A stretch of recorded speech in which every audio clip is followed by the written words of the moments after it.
The night was supposed to be a celebration, the annual harvest, social in the heart of Dry Creek, where laughter echoed under lantern light, and fiddles sang the tune of the Old West. The women wore their best calico dresses, and the men dusted off their boots for one evening of peace, dance and whiskey. But among the swirling skirts and cheerful clapping, one young woman slipped quietly out the barn doors, tears catching the lamplight as they ran down her dirt-streaked face.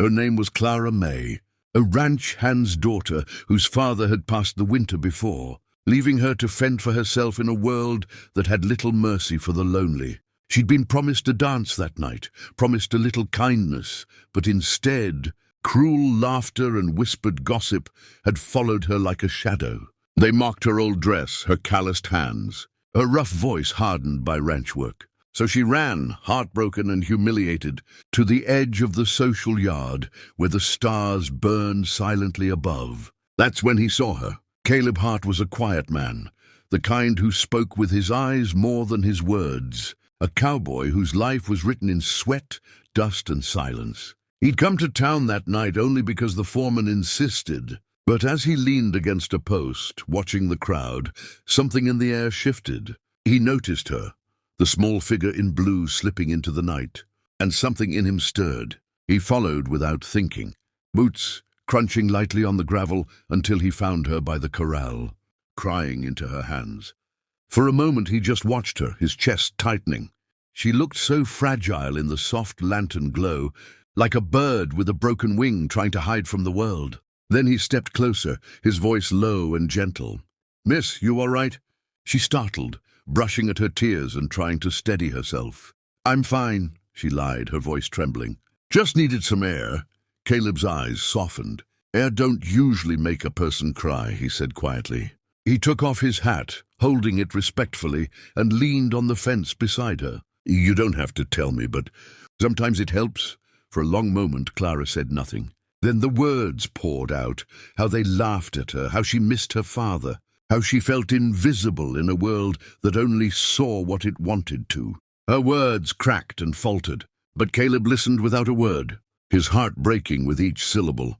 When she finally fell silent, he reached out, brushing a tear from her cheek with a calloused thumb. "Don't you let folks like that decide what you're worth," he said softly. "You've got more strength in you than half the people in that room."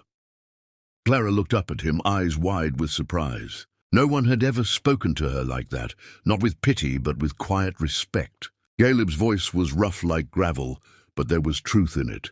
She didn't know what to say, so she just stood there, trembling slightly in the cool night air. "Come on," he said, holding out his hand.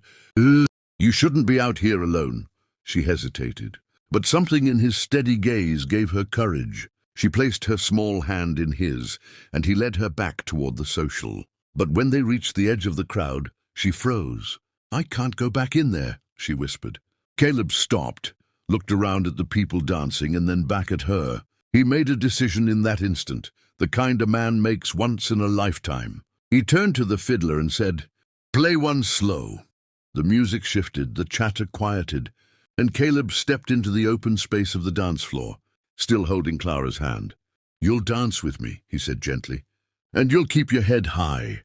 Her heart pounded as all eyes turned toward them, but Caleb's steady presence was like a wall between her and the cruel whispers. He pulled her close, not too close, just enough for her to feel safe, and they began to move.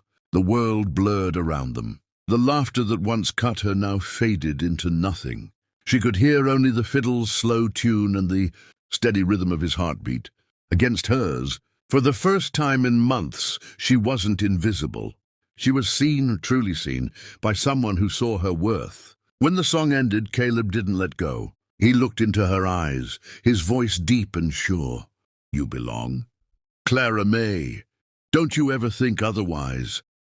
She blinked back tears, not from sadness this time, but from the overwhelming warmth that filled her chest. "Why are you doing this?" she asked softly. Caleb smiled, that slow, rare smile that made his eyes crinkle. "'Cause no one deserves to cry alone at a social," he said. "And because maybe I was waiting for someone worth holding on to." The crowd, once so judgmental, stood in silence. A few smiled. Some turned away, ashamed of their own cruelty, but none dared mock her again.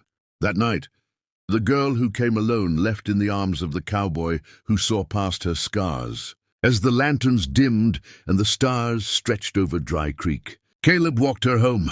They didn't speak much, but their silence said everything. And when they reached her gate, he paused, brushing a strand of hair from her face.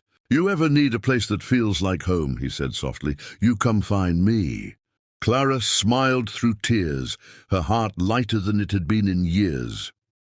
From that night on, Caleb made sure she never had to face another dance alone. Weeks turned into months, and word spread through the valley that Caleb Hart, the quiet cowboy, had found his heart in the girl who once cried by the corral. He built her a life, slow and steady, like he built everything, with patience, loyalty, and love that didn't need fancy words to prove itself.